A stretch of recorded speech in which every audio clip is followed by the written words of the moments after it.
Good evening, sim racing fans, and welcome to round 5 of the 2024 Real Sim Racing Full Throttle Cup Series. Well, and it is far more than just the facility that is the storyline here tonight, because we talk through this race format with the sprint race, Blake. So not only one, but 2 checkered flags coming up. We're going to find out, though. First on deck, a 15-lap first ever sprint race, and it's Steven Wilson on the front row. Green flag in the air. We're racing in the sprint at Brands Hatch.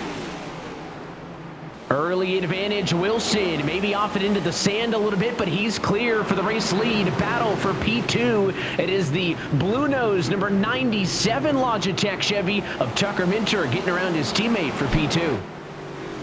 For Derek Bordeaux, as he's trying to fend off Timmy Holmes again for 25th, going into turn 2, locked up again, and Holmes getting a little physical here. This guy's racing hard for that 25th position, but right now only one car is not going to finish this feature or had a bad runoff. It was Malik Ray right now, who, again, last week's winner, or not at Richmond, too, a couple weeks prior to that, won at Atlanta, but fortunately not having the night that he would like at Brands Hatch.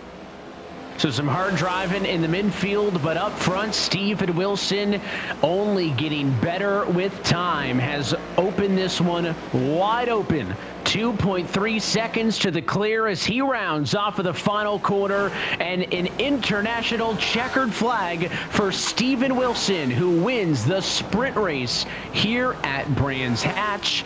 Bonus points to your top finishers. It's time to go for round number 5. Wilson, Minter on the front row. Pace card down and in. We're happy that you're with us on the iRacing Esports Network as we say, let's go racing at Brands Hatch.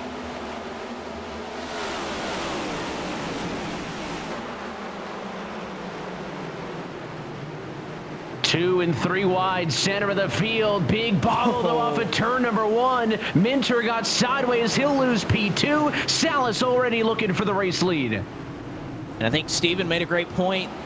You talk about all the drivers behind him that do not have a race win yet. Salas, they know how important this clean air is, as we have some spinners in the back. I believe that's Graham Bolin that's gone around at the tail end of the field. It's Michael Guest, rather. But it looks like just one car comes out worse than that. They continue to roll along. And Steven Wilson, at least for the moment, Salas was giving him a good fight, trying to get the race lead, but not able to do so just yet. You can also see Parker White up to 4th. Also heard from Wilson in that interview that he wasn't necessarily happy with how he was driving early. I'm sure Salas took note of that, as they're going to get physical for the race lead. Wilson shoved out of the way. Salas is going to get turned by Steven Wilson. Salas trying to get back out on the racetrack, and Wilson did not appreciate some of the physicality. Parker White is also off of the racetrack. He'll try to get back on after losing about 10 or 15 spots, but physical for the race lead. That brings Bobby Zielinski right into the fight for the top spot. That was an astonishing spin and recovery for Vicente Salas, who only falls to P6. But you had mentioned it, Parker White went off track trying to avoid him. White going to be the biggest loser in all of that. Road course race in NASCAR, no yellows. We're going green all the way. So they will have to try to pick up the pieces and see what happened. Let's put it in a picture-in-picture and watch this unfold. All right, so going down into turn 2, heavy braking zone, going uphill. Salas will dive to the inside. Kind of uses Steven Wilson a little bit to try and make the corner. Battle for 3rd, bottom of the screen as well, but I want to say the longevity that we've seen out of Bobby Zielinski is pretty incredible. He has a race win in the last 7 consecutive seasons, and we expect him to compete again for race wins all year long here in 2024. And to your point, this one certainly jumps out given the fact that he got 2 road course wins last year here in these next-gen cars. He hadn't gotten a road course win for a couple of years prior. Trouble for the race lead. Contact made in turn 2. Zielinski goes through, and almost a repeat of what we saw earlier from Vicente Salas. But I guess one rule of thumb here, Evan, is if you're going to move them out of the way, make sure they can't get back to you. And I'm sure that's the thinking here for Bobby Zielinski as he dove it in on the inside. Wilson turned down, a little bit of contact made. Zielinski gets the better end of it, and now that he's about 3 or 4 tenths back, can Zielinski drive away, or will Wilson not take kindly to what happened there in turn 2? You've seen Busa, you've seen Baines all over the back bumper. This kind of train of cars extends all the way back to 16th and 17th, where we're looking right now, the likes of Daniel Falkenham and Zach Novak doing battle. To the inside goes the 54. He will move the 80 car of Luza out of the way. This side-by-side fight for P16, and Luza pushes right back.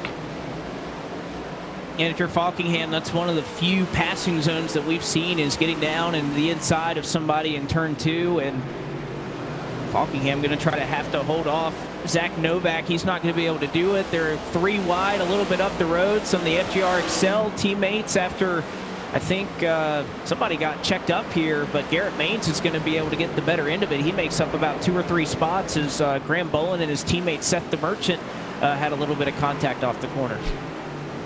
Aside from how hard he hits him, it's not going to do a ton to upset the handling of that car. But Parker White, even down this long straightaway, may take a dive here to the inside, going turns 4 and 5. He is going to make the dive to the inside. Gets a little bit of the inside curb there, and that is going to be enough. Parker White will see himself through. Garrett Lowe kind of gave it up through the middle of the corner, and Parker White will drive up to position number 8 as he continues his march back through the field solidly inside of the top 10. And now you wonder for Garrett Lowe, is he struggling a little bit late here? A lot of kind of those aggressive cuts at the wheel as we look on board with him at the quarter exit there, Blake, because now's not a good time to struggle. You've got Tinsley right there, Busa, Bolin, not all that far off, so Garrett Lowe could have his hands full here for the final few laps. Thought certainly it was going to happen down Pilgrim's Drop. It doesn't. Does he wait for later? Another right can kink through Westfield. The back half of the racetrack as Zielinski continues to pull away. Can Salas steal one last spot lap back on the final lap of this race? He continues to look. Now he's on the bumper that time, and he makes a mistake. Salas gives it too much on exit, throws away the battle for P2.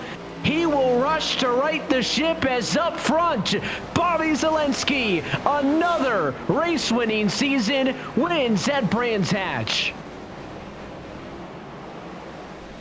Let's take a look at your Coca-Cola move of the race tonight. And after Bobby Zielinski started at P5, he stayed all over Steven Wilson from the get-go, Blake. And this one caught me off guard, quick and precise down the hill.